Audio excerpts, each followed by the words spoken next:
Môj kamarát má doma MBčku,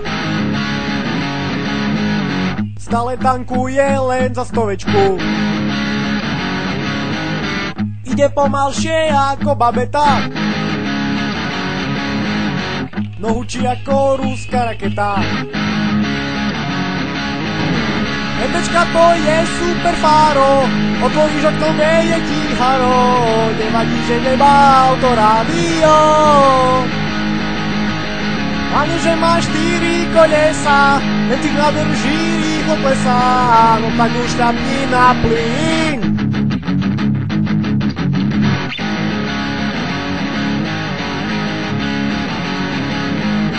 Toto auto je staršie ako ja, vozia sa len tí, čo sa neboja. Opravári nás stále varujú, pasy, brzdy, svetla nefungujú. MBčka to je super fáro, otvoríš okno, veje ti haro, nevadí, že nemá autorádio. Hlavne, že má 4 kolesa, benzín nádrží rýchlo klesá, no tak už šľapni na plyn.